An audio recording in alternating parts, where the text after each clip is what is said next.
വൃശ്ചിക മാസത്തിലെ കാർത്തിക നാളാണ് കാടാമ്പുഴ ഭഗവതിയുടെ പ്രതിഷ്ഠാ ദിനമായി ആഘോഷിക്കുന്നത്. ഡിസംബർ 13 വെള്ളിയാഴ്ചയാണ് ഈ വർഷത്തെ തൃക്കാർത്തിക. അന്നേ ദിവസം പുലർച്ചെ 3 മുതൽ ക്ഷേത്രത്തിൽ തൃക്കാർത്തിക ദീപം തെളിയിക്കും. തുടർന്ന് ഭക്തർക്ക് ദർശന സൗകര്യം ഉണ്ടായിരിക്കും. അന്നേ ദിവസം ക്ഷേത്രത്തിലെ പ്രധാന വഴിപാടായ മുട്ടറുക്കൽ ഉച്ചയ്ക്ക് 2 മുതൽ മാത്രമേ ആരംഭിക്കുകയുള്ളൂ. രാവിലെ 10 മുതൽ ദേവസ്വം ഗ്രൗണ്ടിൽ പ്രത്യേകം തയ്യാറാക്കിയ പന്തലിൽ പിറന്നാൾ സദ്യ ആരംഭിക്കും. ജില്ലാ ഭരണകൂടത്തിന്റെ ശുചിത്വ മിഷന്റെയും നിർദ്ദേശപ്രകാരം ഇത്തവണ പൂർണ്ണമായും ഗ്രീൻ പ്രോട്ടോകോൾ പാലിച്ചുകൊണ്ടായിരിക്കും പിറന്നാൾ സദ്യ വിളമ്പുക. ഭക്തജനങ്ങൾക്ക് കൂടുതൽ സമയം വരി നിന്ന് പ്രയാസമുണ്ടാക്കാത്ത രീതിയിൽ സദ്യ വിളമ്പുന്നതിനാണ് ഇത്തവണ ദേവസ്വം ക്രമീകരണം ഏർപ്പെടുത്തിയിരിക്കുന്നത്. കഴിഞ്ഞ വർഷം തൃക്കാർത്തിക ദിനത്തിൽ 18,000-ഓളം ഭക്തരാണ് പിറന്നാൾ സദ്യയിൽ പങ്കാളികളായത്. രാവിലെ 10 മുതൽ തുടങ്ങിയ പിറന്നാൾ സദ്യ വിതരണം വൈകുന്നേരം 4:30ഓടെയാണ് അവസാനിച്ചത്. ഇത്തവണ കൂടുതൽ ഭക്തജനങ്ങൾ എത്തിച്ചേരുമെന്നാണ്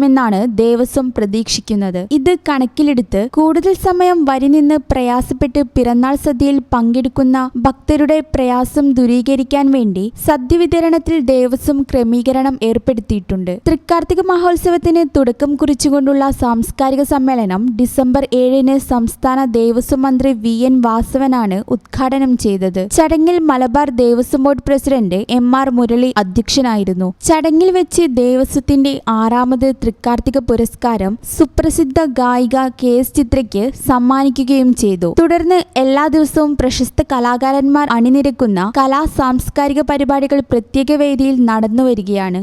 ഈ channel news Valanchery. Qatar golden diamonds, Calicut road, Valanchery main road,